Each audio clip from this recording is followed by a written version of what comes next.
unmute yourself. Okay. There we go. Hi, everyone. I'm Cheryl Mills with Halen House, and we are a nonprofit here in Central Oregon dedicated to educating and bringing awareness to trauma, educating people about what trauma is, how it affects you, and then introducing you to different ways to heal. And just about every month, we target different areas that we can educate you about. And this month, April, is Sexual Assault Awareness Month. And domestic abuse is included in that. And so today we have Cori Griffin. She's with Saving Grace, and she is the counseling program coordinator. She's been working with the organization for almost 6 years. And in that time, she's had different roles and various responsibilities. In her current position, she oversees graduate interns as well as providing therapy to her own clients. She has a Master of Counseling degree and is currently a registered associate with the state of Oregon, working towards her licensure. She attended graduate school at OSU Cascades campus here in town. At Saving Grace, they provide trauma-informed services for survivors of domestic violence and sexual assault. In the counseling program, they offer individual counseling sessions as well as groups. Her approach to therapy is one of empowerment and connection. She believes people are best supported by unconditional positive regard, validation, and choice. She believes people have the ability to heal and live their lives to their fullest potential. Do you want to share anything personal about yourself? I was gonna say, like, generally, thank you for watching, for being here, and that pretty much covers it. But generally, I like to tell a little story just about kind of how I got connected with the helping field. I was working after I graduated with my undergrad in sociology. I started working with girls, just specifically at a, like, they called it like kind of like at risk or high risk behavior, like boarding school kind of, and this was in the Midwest where I'm from. And so the position I had was like a very like starting position, and I like to consider it kind of like the schedule enforcer or policy provider. And it was really meaningful work. Like, I loved having a relationship with the girls and helping them, and it really went really well. But in that experience, I was like, hey, like, I would like to do more. Like, I'd like to be more on the therapy side of that with being side of that. So that's what led me to pursue graduate school and then Saving Grace, so to do this work. So that's kind of like my how I got here story, I guess, which I like to share. So the girls were very inspirational to me in that way. And I now knowing what I know, hesitate to say it at risk, but that's what they called it in the place where we're at. So they were very much teen women still navigating and developing and was also experiencing a significant amount that led them to have to be, you know, in these places, not have to, but like whatever adults or policies or schools or, you know, entities that were in place decided that that was the place for them. And so it all really did go back to so that's start. Yeah. You know. Well, we're thankful that you're helping the women and children. Yeah, it's families, it's women, children. We have services for folks of all gender, all sexual orientation. So we provide any person that's experiencing intimate partner violence, sexual assault, or stalking. Wonderful. Yeah. Great, thanks. Well, I'll let you take it over. All right, perfect. Well, we're going to give this information. So this is our mission. Our mission at Saving Grace is to offer safety, hope, and healing to survivors of intimate partner violence and sexual assault, and engage, Central Oregon to build a life free from violence. That's our main mission. The way I'm going to do this is sort of start off with some just like educational pieces about domestic violence and sexual assault, and then I'll go into like Saving Grace specific services at the end. Okay, great. So this is just kind of some language that you might see. We call it intimate partner violence. Other organizations might call it domestic violence, domestic abuse, or battery. our particular niche in the world of working with domestic violence is with intimate partners. If you work with an organization like the Department of Human Services, they have domestic violence services, and their definition of that will expand to family members, so uncles, aunts, grandmas, children, like other things. But so we're particularly looking at intimate partner relationships.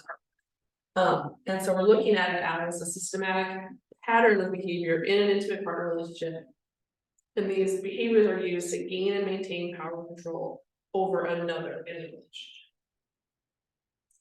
This is a graphic that's used quite frequently in this work. And so it's looking at all the ways that abuse can show up in relationships. And so typically I think like culturally and societally, we're gonna think of like black guys. That's where we're gonna go when we think of abuse, right? And that is true. And we also want to draw attention to the other experiences of being in an intimate partner violent relationship. And so some of those things can be using economic abuse, like making a person ask for money, not allowing them to, things like that.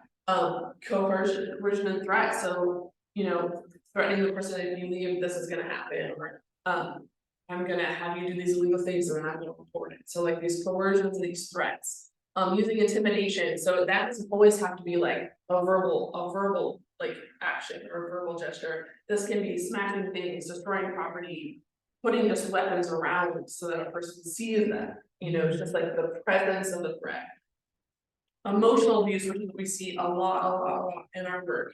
This is really important, I think, for people to realize this, that this is a very, very largely experienced part of abuse, and it can have the lasting trauma, the lasting impact that we're talking about. So putting someone down, making them feel bad, calling names, making them think they're crazy. So a term that's kind of goes around these days is gaslighting, right? So gaslighting, you were the one creating all this, and you're told that enough, and these like loops and these cycles, you believe it, especially when you're isolated, right? So you're isolated, so either physically, like isolated in a rural area or out in the country, or isolated from family, friends. You're not working, you're not going out. So when that person's the only person telling you the narrative, that's what you start to understand. And you'll start to understand it in a way too, I think, that becomes a way of surviving the situation you're in. Like, I must be the problem, and that's how I'm gonna survive the situation. I think there's also minimizing, denying, and blaming. So not taking someone's concerns seriously. Again, the gaslighting, like that didn't happen, saying that the abusive behavior didn't happen. Shifting responsibility, like I just kind of said. And then using children, and we see this a lot, and we'll talk a little bit about our services, particularly related around children in our organization. But you know, making them feel guilty about the kids, or you're gonna break up the home if you leave, or things like that. Using the children to, like, even when they're separated already, to send messages or to create conflict, or asking questions like, who's this person with, what are they doing, who are they talking to? Using visitations to harass, like, so maybe you don't have contact with that person, they exchange kids, and that's an opportunity for that harassment to happen. Threatening to take the kids away, things like that. Which is a huge, you know, that's a huge piece for people. And we do know that the majority of women and children who are homeless have fled an intimate partner violent situation, and so that becomes then another like traumatic situation for them, and so that can be part of it. Another part can kind of be like sort of gender ideas in the home. So you might think like, I have this particular idea of your gender role and you're not doing that, or I'm demanding that you do that, or there's consequences. You know, acting in ways that are not giving the other person equal access to power, saying like, I'm in charge, I'm the master of the castle, or things like that. And so just all of these things can happen together. A couple things can be happening, but what we do know, whether it's physically violent, sexually violent, or any of these other things, this is all about power and control. It all gives one person more access in the relationship, and the other person is left with not having full access to fully being like themselves in the relationship and not being safe. And whether that's fit, like again, physical safety, emotional safety, mental safety, that all fits with this. So then this just kind of goes over again, like the things I just kind of said. So just kind of reiterate some of the ideas of verbal abuse or financial abuse, neglect. We see that too, where if someone's dependent on their partner as a caregiver, for example, they might not be giving them the right kind of medication or denying medication based on behavior, or neglect being like, I actually don't let you sleep ever, I wake you up all the time. So then you're not operating, you're tired, you're exhausted. And so that creates sort of getting that person in a more isolated or mentally what am I trying to say, like susceptible place to be, because to believe things, because I'm exhausted, I'm not having my basic needs met by this person. A huge piece, yeah, we're just always talking about that isolation. Yeah, so this just kind of breaks down some of that we already talked about. The sexual abuse piece is yeah, pretty prevalent in domestic violence relationships in terms of ways of like withholding intimacy or sexual sexual contact, or using it like, so again, having, you know, assaulting someone without their consent or insisting that that's part of the relationship, getting someone pregnant on purpose or not allowing them to have children on purpose, or tampering with birth control, like all those kind of things that are going to kind of get you into that power control dynamic. May I ask a question? So how often does verbal abuse escalate into physical and sexual abuse? Have there been some studies? You know, I'm sure there are some statistics out there we have me offhand right now, but what I can tell you is that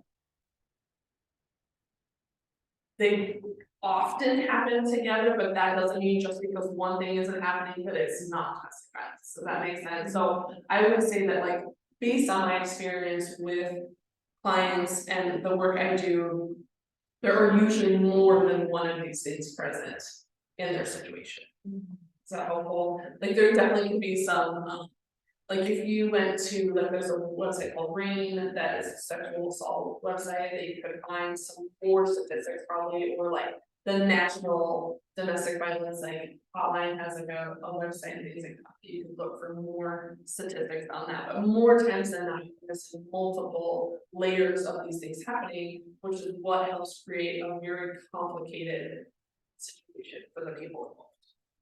Sure. So one thing we like to talk about too is kind of like addressing myths about domestic violence. So some of these things, you know, that like intimate partner violence is not common in LGBTQ IA relationships, and we just know that that's not true. Domestic violence happens across the board for all people, all types of relationships. Intimate partner violence only happens among low-income people or certain cultures. Again, completely not real. It happens across the board. In the video that we'll see later, you'll see how she really addresses that piece, specifically to her status in the world and how that impacts how we think of things. Survivors of intimate partner violence provoke it? Absolutely not. So one thing we always want to empower clients to know and feel is that there's absolutely nothing that they could do or have done in order to deserve or like be responsible for violence that's been put upon them by an abuser. Oh, it is always the abuser's choice of that behavior towards the person. And isn't that kind of from how law enforcement has traditionally looked at that, or is that just a male attitude that it was, you know, she brought it on? I think that societally and culturally that can be a belief that happens. I can't speak to law enforcement's approach to this. We work with which I'll talk a little bit more about, like lethality program that we work with law enforcement, and what I can tell you is that yeah, each person has a different, like all of us have a different experience with this information and different understandings of how people navigate the world. And I do think, and I'll get to this piece too, where I do think we talk a lot about why did they stay, or what did they do, especially in sexual assault as well, right? And so it's really important to understand. And the other thing I was gonna say too is that like law enforcement and the court systems, they all have their own processes and precedents and policies and regulations and all the things that they're following, and so they navigate a very different system than I do. So I can't really speak to their approach on things, but this is what this is how we approach it, and this is what we do know based on the clients that we have contact with. So that kind of runs into this one. If a survivor doesn't like it, they can leave. We'll talk about barriers to why that's not real at all. Alcohol and drugs cause intimate partner violence. So no, but can exacerbate a situation, right? So alcohol, drugs, mental health, all the things can add more stress to a situation or escalate a situation, but it's not the root cause of why someone chooses violence. Intimate partner violent perpetrators have anger management problems, again, can exacerbate, like, yes, I have that problem, and I'm actually able to not treat my boss this way, let's say, but then I come home and I treat my partner in this way. So there are choice and there are ability to, isolate the behavior towards certain people, and these other things will exacerbate it for sure. IPV refers to physical acts of violence only, and we just talked about that. We know that that's not true. Okay, so this is something that I really, really like to encourage people to just sort of treat, like, shift their frame of mind around thinking about domestic violence partnerships. So a lot of like kind of what we were just talking about is like, well, why don't they just leave? If they don't like it, why don't they just leave? Or she's crazy, like she created that problem, or he or she created that problem. Asking ourselves instead, why did they choose violence? Right? So I think that changes the narrative a little bit and puts the onus on the person perpetrating the violent behavior. Because we do know there are a lot of reasons why someone doesn't leave a domestic violence relationship, and we do know that people do leave and return, and they leave and they return just like another relationship that you might be in. There's just other elements.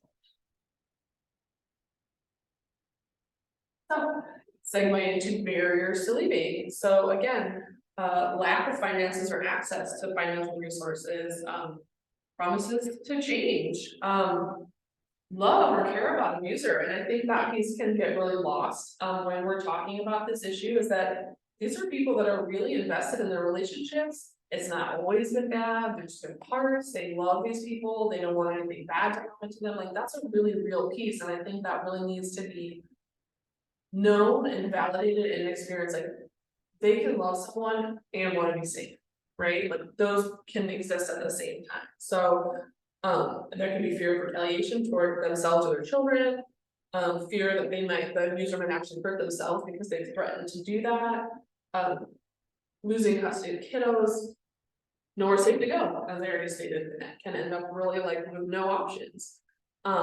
It's very isolating to leave that person. Maybe you have beliefs that keep you wanting to pursue a relationship or stay in a relationship, or you might have beliefs around what it's going to look like if you do make changes. And then having, traumatic response to being in a domestic violence relationship can create opportunities or things that happen for you that can make it more challenging to leave. So that is not always the choice, and at Saving Grace, that's another requirement for our services. We always want to meet the person exactly where they are and offer empowerment and choice around what's going to be best for this person. Is it going to be safety planning in the home? Is it going to be this person's going to leave, or whatever that looks like? That's our. So this is video. Let's begin. So this is good. This is like Leslie Morgan Steiner. This is talking about her experience, and she wrote this book, Crazy Love, and so that's what she's talking about here. And I think that's a really great perspective of someone who's experienced it.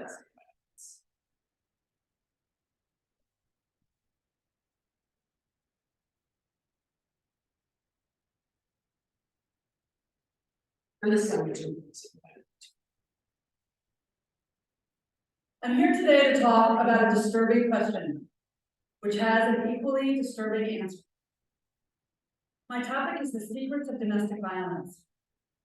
And the question I'm going to tackle is the one question everyone always asks. Why does she stay? Why would anyone stay with a man who beats her? I'm not a psychiatrist, a social worker, or an expert in domestic violence. I'm just one woman with a story to tell. I was 22. I had just graduated from Harvard College. I'd moved to... Sorry, I should have started the conversation, this talk, by saying, this is heavy material. I should have started with this is a lot. And so I would like just offer to anyone, just take care of yourself with this content. Reach out to Nadine in house, reach out to Saving Grace if you'd like to.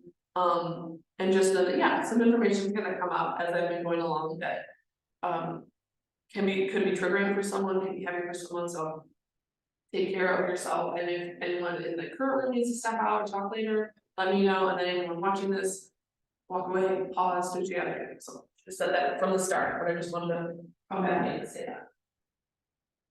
New York City for my first job as a writer and editor in 1790.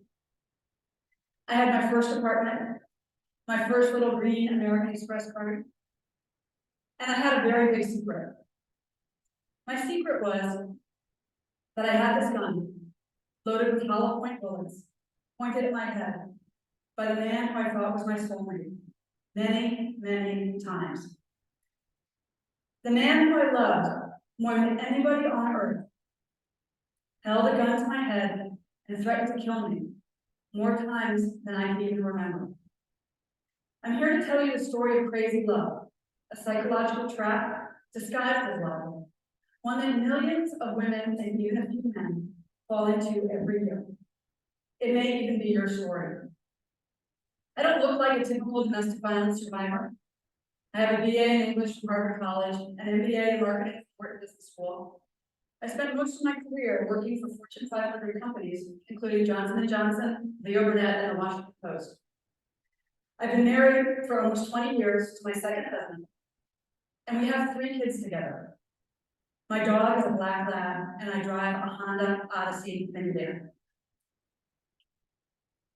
So my first message for you is that domestic violence happens to everyone. All races, all religions, all income and education levels. It's everywhere. And my second message is that everyone thinks domestic violence happens to women, that it's a women's issue. Not exactly. Over 85% of abusers are men. And domestic abuse happens only in intimate, interdependent, long-term relationships. In other words, in families. The last place we would want or expect to find violence, which is one reason domestic abuse is so confusing. I would have told you myself that I was the last person on earth who would stay with a man who beats me. But in fact, I was a very typical victim because of my age. I was 22. And in the United States, women ages 16 to 24 are 3 times as likely to be domestic violence victims as women of other ages. And over 500 women and girls this age are killed every year by abusive partners, boyfriends and husbands in the United States. I was also a very typical victim because I knew nothing about domestic violence, its warning signs or its patterns. I met Connor on a cold, rainy January night. He sat next to me on the New York City subway. He started chatting me up. He told me 2 things. One was that he too had just graduated from an Ivy League school, and that he worked at a very impressive Wall Street bank. But what made the biggest impression on me that first meeting was that he was smart and funny, and he looked like a farm boy. He had these big cheeks, these big apple cheeks, and this wheat blonde hair, and he seemed so sweet. One of the smartest things Connor did from the very beginning was to create the illusion that I was the dominant partner in the relationship. He did this, especially at the beginning, by idolizing me. We started dating, and he loved everything about me. That I was smart, that I'd gone to Harvard, that I was passionate about helping teenage girls at my job. He wanted to know everything about my family and my childhood, my hopes and dreams. Connor believed in me as a writer and a woman in a way that no one else ever had. And he also created a magical atmosphere of trust between us by confessing his secret, which was that as a very young boy, starting at age 4, he had been savagely and repeatedly physically abused by his stepfather. And the abuse had gotten so bad that he had had to drop out of school in 8th grade, even though he was very smart. And he spent almost 20 years rebuilding his life, which is why that Ivy League degree and the Wall Street job and his bright shining future meant so much to him.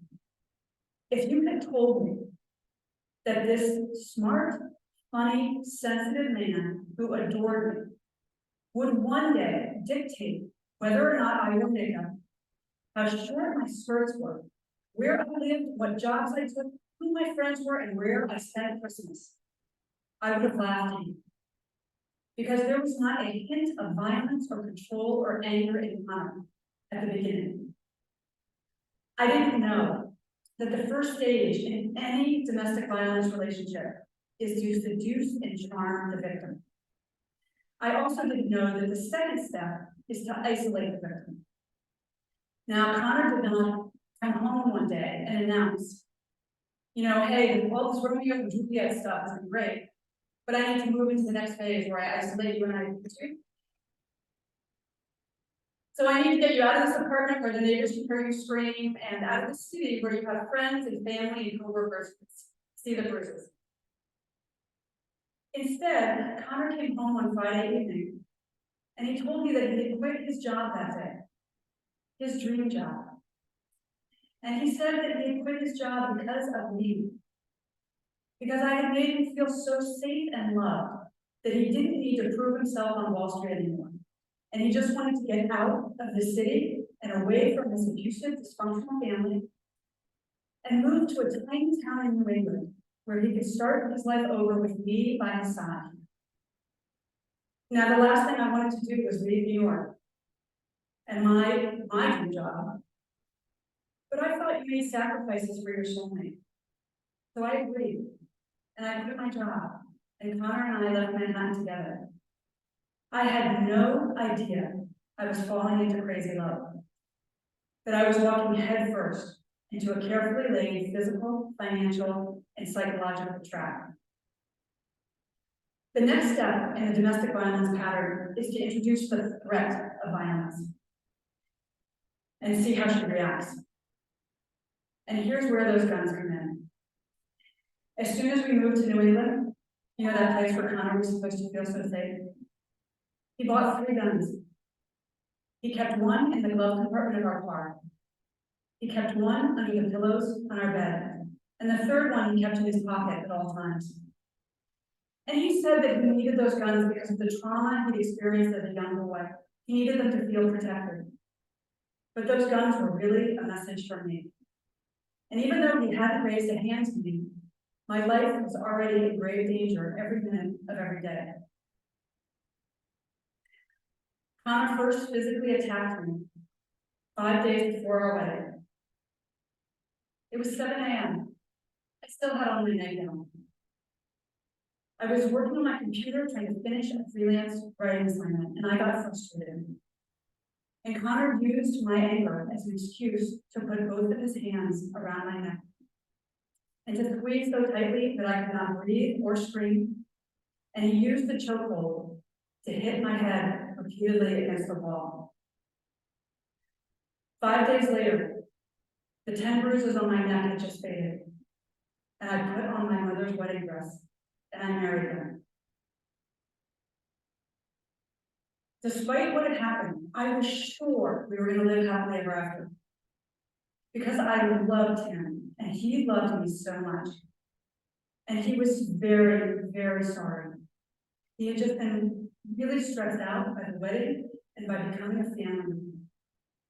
It was an isolated incident, and he was never going to hurt me again. It happened twice more on the honeymoon. The first time, I was driving to find a secret beach, and I got lost. And he punched me in the side of my head so hard that the other side of my head repeatedly hit the driver's side window. And then a few days later, driving home from our honeymoon, he got frustrated by traffic, and he threw a cold Big Mac in my face. Connor proceeded to beat me once or twice a week for the next 2.5 years of our marriage. I was mistaken in thinking that I was unique and alone in this situation. 1 in 3 American women experiences domestic violence or stalking at some point in her life. And the CDC reports that 15 million children are abused every year. 15 million. So actually, I was in very good company. Back to my question. Why did I stay? The answer is easy. I didn't know he was abusing me.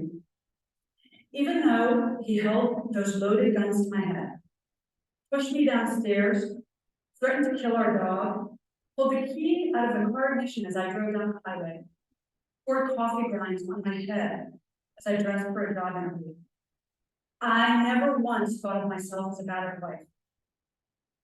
Instead, I was a very strong woman in love with a deeply troubled man, and I was the only person on earth who could help Connor face his demons.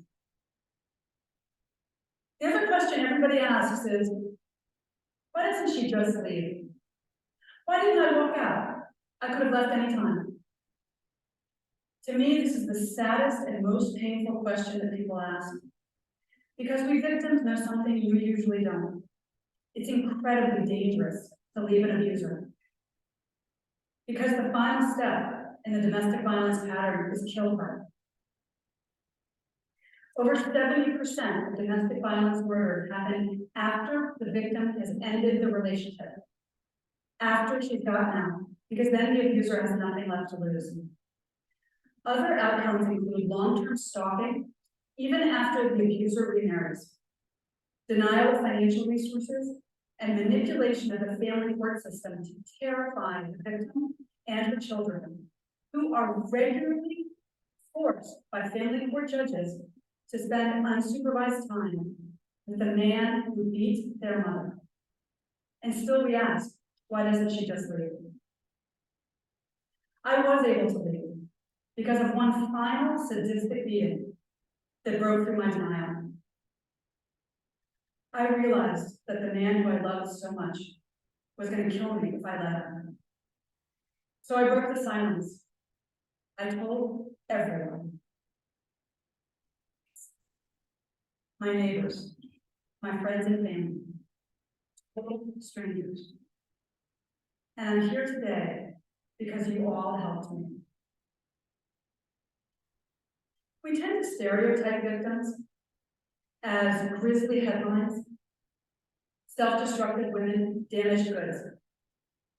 The question, why did she stay, is code for some people for it's her fault for staying.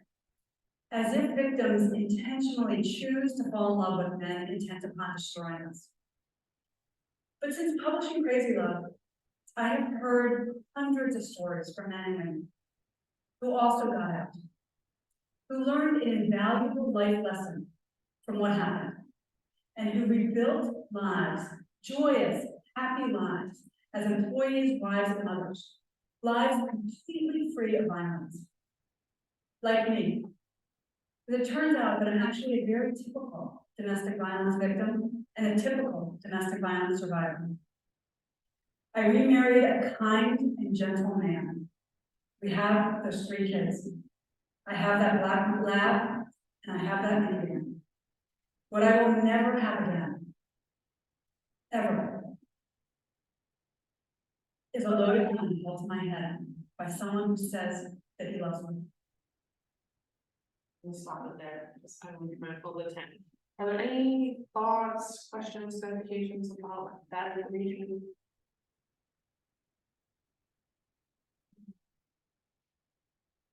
I like to show that video because she like very clearly is talking about her experience, but also talks a lot about all the information that I was talking about before and how that plays out like in reality. Okay, so I'm gonna move on to just some brief information about sexual violence. sexual violence can take, many different forms, and it's never the victim's fault. We define this as any unwanted sexual contact or experiences. And there's a different range of what those can look like, so that can be rape, sexual harassment, exposure to sexual material without consent, someone exposing themselves to you without consent. Sexual assault is a crime of power and control. It can happen in intimate violence relationships, and it can happen outside of those relationships. The term sexual assault refers to sexual contact or behavior that occurs without explicit consent of the victim. Perpetrators and victims of sexual violence can be any gender or sexual orientation. A lot of the information that she was talking about, she was using she and her a lot, or him and her a lot. You will see that, but it can be a very a much bigger presentation. So we don't like to, isolate it to just like men and women, but just all genders or sexual orientations. Perpetrators may use emotional coercion, psychological force, or manipulation into the non-consensual acts, and then the majority of perpetrators are someone the person knows. So for a long time, I think there was this sort of like myth or this idea that it's going to be like this stranger or this person is going to capture you and this like thing is going to happen. Well, what we do know now is that it's majority of the time someone that you know or associated with. So consent is something we talk a lot about. Consent, just to be clear, is it is an agreement between participants to engage in a sexual activity, communicating when you change the type or the degree of the sexual activity, giving that very explicit and enthusiastic yes. And I think for a long time there was like a no means no campaign, and that's, we still talk about that, but what we integrate now is this enthusiastic yes, and not just one time. It's going to be each encounter, each situation. It's going to be communication along the way of that sexual encounter. And so consent is a really huge thing, and this is what like good, healthy consent looks like. So some of the impacts of the trauma experience from domestic violence or sexual assault can look like a person is silencing themselves, minimizing, denying kind of their experience or the extent of their experience. They'll start to have perhaps, a lessened sense of self, loss of autonomy. They may have triggers that make them easily scared, jumpy, irritable, change in sleeping habits, flashbacks or nightmares. They may emotionally be shutting down at times. They might have physical ailments because of the trauma experience that start to show up, increase in rates of PTSD or depression, anxiety. They have a fear response, maybe due to reminders of the assault, and that can be many different things. That can be a place, a person, a smell. There's a range of things that can be a reminder of an assault. A person can feel like they're losing control of their life or their mind just based on the trauma experience. Problems concentrating and staying focused or on a task.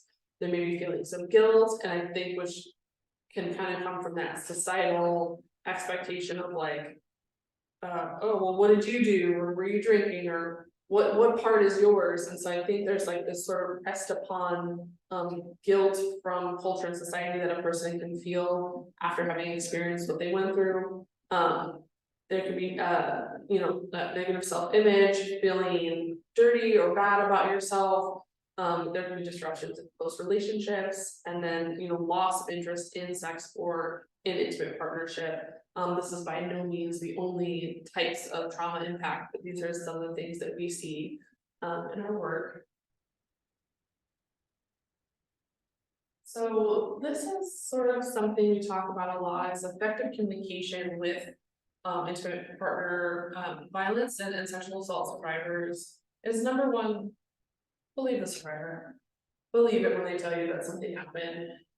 It's in our work, it's not my job to decide whether you're telling me the truth or not. It's my job to believe you and empower you with choice and to listen. Giving that space to be able to say the thing that maybe you haven't been able to say to someone. Recognizing people's attempts to get safe, to stay safe. Realizing and knowing how hard it is and respecting their process. You know, we know that people who experience violence in their homes do have like, I think the numbers again, like 7 times they're leaving, they're coming back, they're leaving, and for all those reasons, right? All those barriers, all the things going on. And just knowing and continuing to be a supportive person for that, with that process. Being able to voice your concern about their safety, and I think that can help sometimes when someone's maybe more, what's the word, like, sort of maybe that denying, or that they become immune to the amount of violence or of the process. And so being able to say like, hey, like, hear what you're saying, and I'm feeling really concerned about your safety. You know, do you want to have a conversation about ways to stay safe? And I think always like that choice piece, and just, you know, having that human response to the experience. The safety piece. So that is something that we do at Saving Grace, and we can give people tools to help people make safety plans. Being aware, again, just of like, people do have an impact. There is like they've experienced a trauma, and how we navigate that is different, is very individual based. And then offer options for staying safe and potentially commute. So we have Saving Grace information, and always in and off. Hey, like, I know this organization, would you want the phone number? Hey, here's their website in case you ever want to look at it. And I think that can be really helpful. It can be important to be a supportive person to someone you know who's come to you. And it can also be really important to know, like, hey, this is a little bit on my scope, but these folks have support for you. Any questions so far or thoughts on this material? Okay, so talk about a lot is providing trauma-informed services. Like, what does that mean, right? So that means we're offering a safe place to come in, safety planning options when they're not with us. We're collaborating. We're trusting them that they're the expert in their lives. They're the expert in their experience. So collaborating with them on what they want to see happen, being trustworthy and transparent. Why am I asking these questions? Why are you filling out this paperwork? What is the point of my presence in the situation? Or where does this information go, right? So with us, it's confidential information. As a therapist, obviously there's times where you have to report, and so being really transparent at the front end of things, like, this is when I have to tell someone about this, and this is what this looks like, and we can do it together. So being really transparent. I've said this a few times now, but just like really empowering and giving choice. I think for me, that, you know, that human connection and dignity piece is huge. It's like, we're all humans, we're all going through life, and we're doing the best we can with what we have, and we can connect on that level and try to still be supportive, and not to say like, oh yeah, it's not like that, but in a way that says like, I'm here to help you, and I'm not a system, I'm a person. Privacy and confidentiality, huge. And then recognizing that, you know, there are cultural and social societal oppressions that are also impacting a person's ability to navigate services, navigate systems, and just being really mindful of that. Cori, I have a question. Yeah. My experience with emotional and verbal abuse, when you said we are the, you know, we are the experts, that can also create a lot of confusion about what's right. Sure. Yeah. Right. So how do you help people navigate that when there's a lot of confusion? Yeah. So I think there's 2 pieces. One, when I say you're the expert in your life, I mean, you're the expert on what you've experienced. So if someone's coming in Saving Grace and they're like, I'm like, here, I know this is exactly what happened. Or if they're still in a phase of like, hey, this is what's going on, like, what do you think? Like, so you know your partner better than me, right? I don't know your partner. So you're the expert in your experience, right? And so I would say there's that piece. And then I would say that if you're coming in and when you're talking to someone and you're wanting clarity around your experience, that's maybe where the confusion is. So it's like, so these things are happening, and my question is usually like, well, how does that make you feel when that's happening?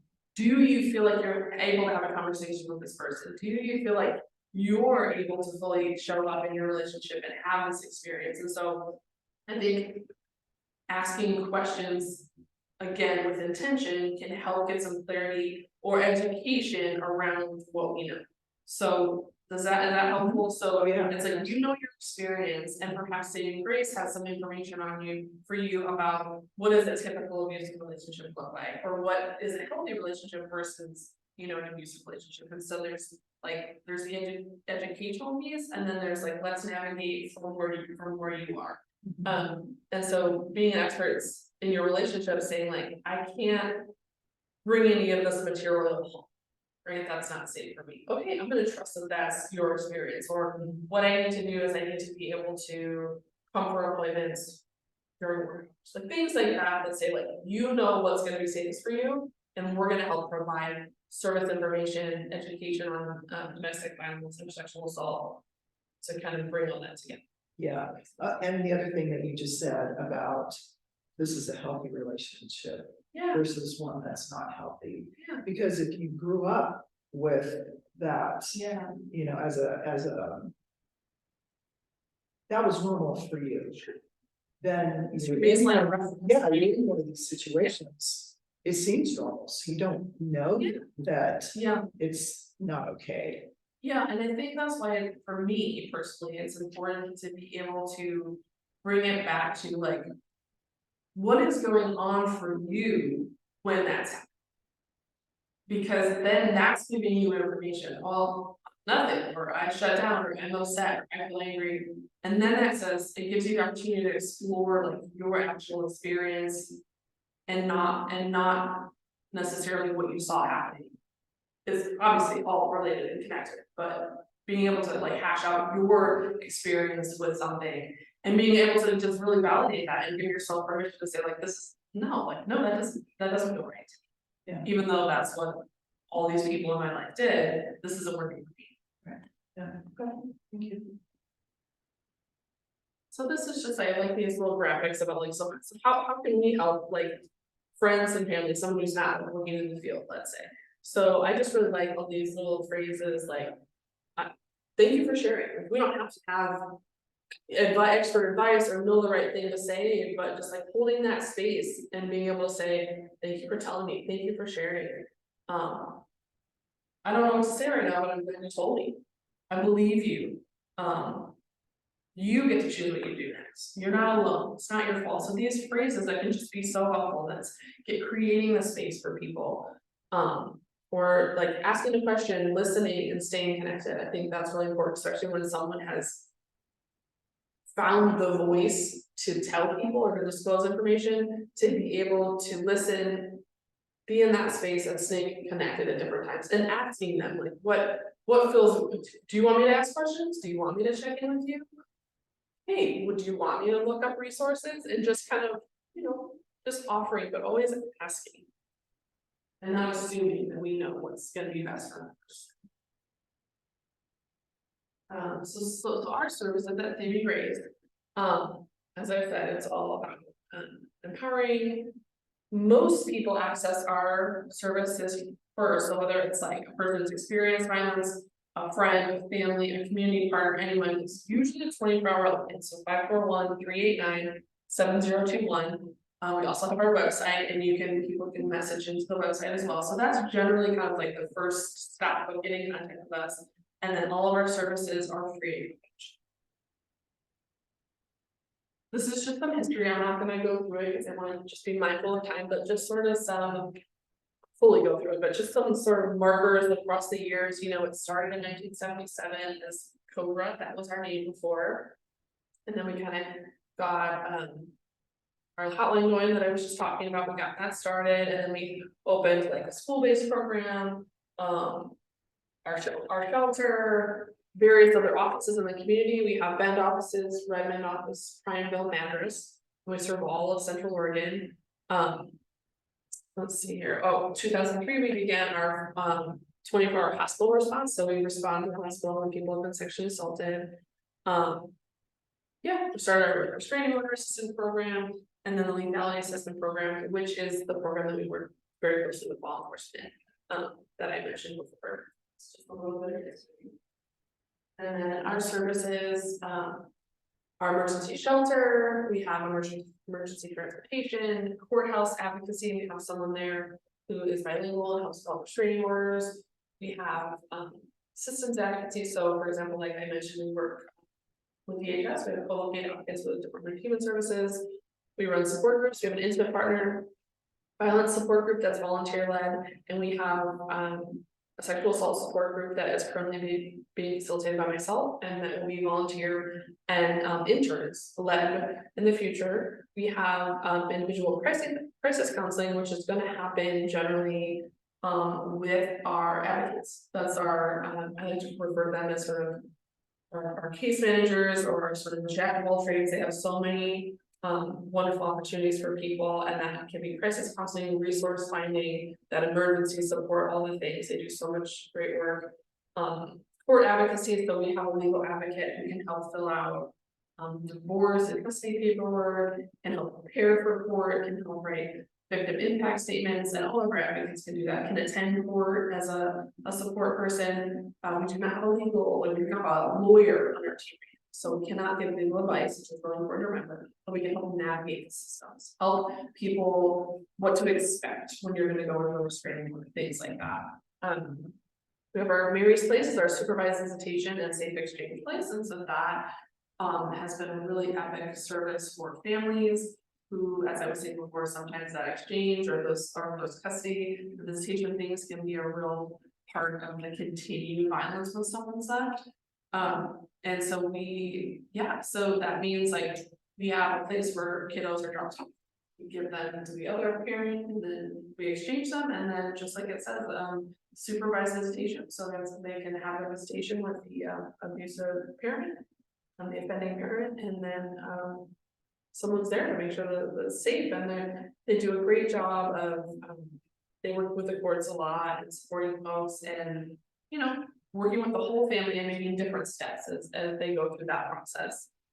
We do a lot of like information and referral to other social services. So essentially, if someone's coming in for our services, we don't have it, or it's not something that we do. We can help get them in contact with places that might have that service. And then we have our youth violence prevention person and program who we're going into schools, generally high school, sometimes middle school, sometimes younger elementary school, generally high school, and talking about that healthy relationship piece and things like that as preventative idea of how to start forming the ideas about relationships as you navigate those relationships. So it's really awesome. Plug the number again so people can see this is how you get hold of us, and that's it for me. That's the information I have for you guys today. For the people who are here, I have a couple books you can look at to see if they seem like good resources for you. Any other questions that we want to be on the recording today? Any other thoughts or questions? I don't have any, but if you guys have questions that you prefer to ask after I stop the recording, I'll do that and answer it. Okay.